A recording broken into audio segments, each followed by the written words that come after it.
Hello class 8, আশা করছি তোমরা প্রত্যেকে ভীষণ ভালো আছো। লার্নিং উইথ এ প্রিয়ার আজকের আয়োজনে তোমাদের সবাইকে ওয়ার্মলি ওয়েলকাম জানাচ্ছি। আমরা আজকে আলোচনা করছি তোমাদের এই ইউনিট 4 এর লেসন 3 এর পার্ট এ থেকে, এবং আমাদের পেজ নাম্বার হচ্ছে 40। আর এর আগের ভিডিওতে আমি এই ইউনিটের লেসন 2 পর্যন্ত বিস্তারিত আলোচনা করেছি। এই লেসনগুলো যদি তোমাদের কারোর দেখার প্রয়োজন বলে মনে হয় তাহলে আমার প্লে লিস্টে গিয়ে দেখে নিতে পারো, এবং প্লে লিস্টের লিঙ্কটা তোমাদের সুবিধার্থে আমি কমেন্ট বক্সে দিয়ে রেখেছি। তো চলো আজকের আলোচনা শুরু করি। আমাদের যে লেসন, সেই লেসনটার নাম হচ্ছে looking up words in a dictionary, অর্থাৎ অভিধানে শব্দ খুঁজে বের করা বা শব্দ খোঁজা।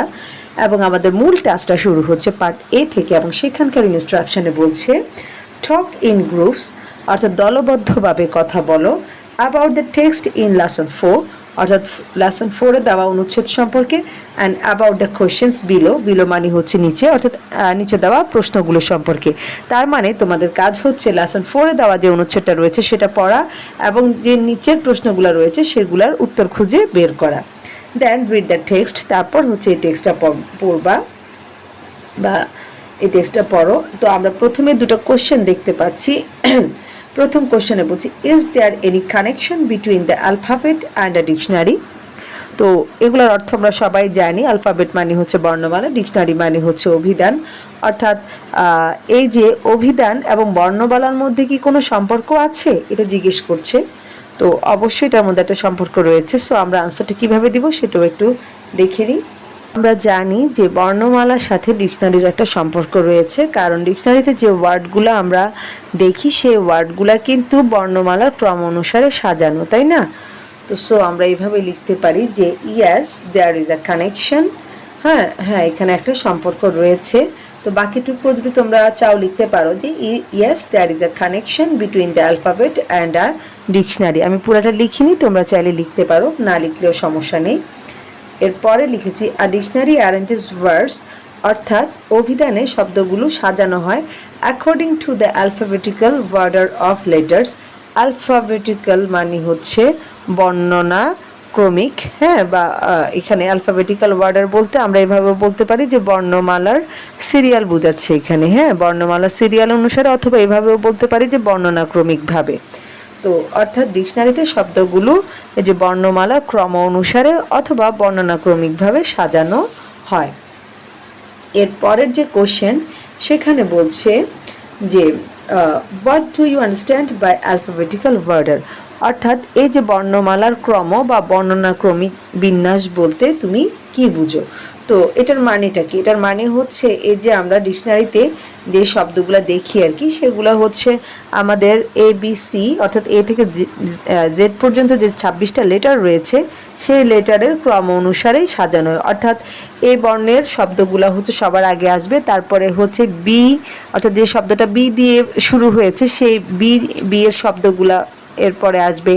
এরপর যে লেটারের প্রথম অক্ষর সি, সেটা বি এর শব্দগুলো শেষ হওয়ার পর আসবে। অর্থাৎ এইভাবে করে সিরিয়ালটা মেনটেন করা হবে।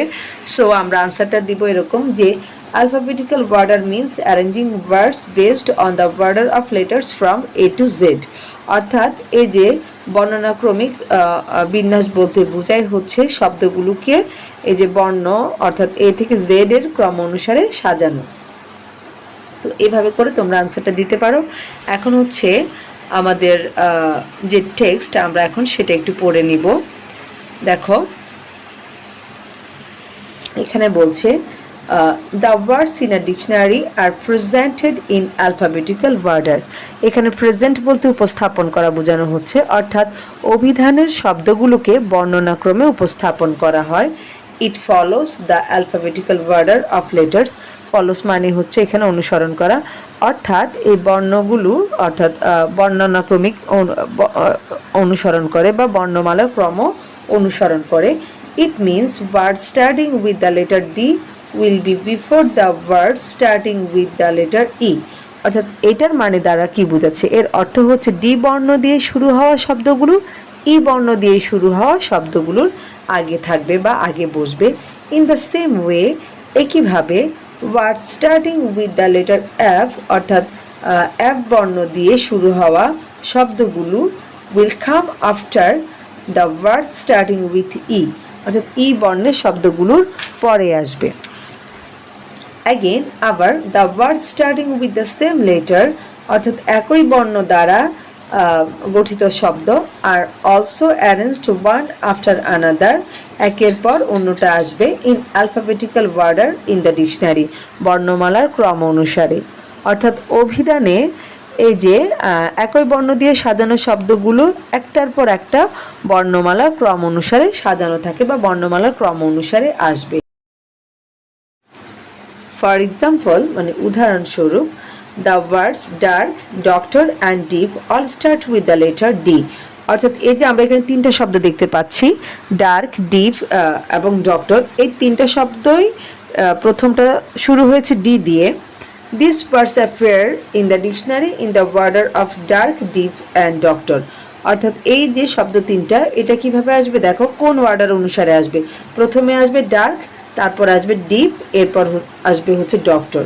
To find the words with the letter, অর্থাৎ এই যে একটা লেটার দিয়ে শব্দ খুঁজে বের করার জন্য বা একটা বর্ণ দিয়ে তৈরি শব্দগুলো খুঁজে বের করার জন্য, look at the words at the top of the page.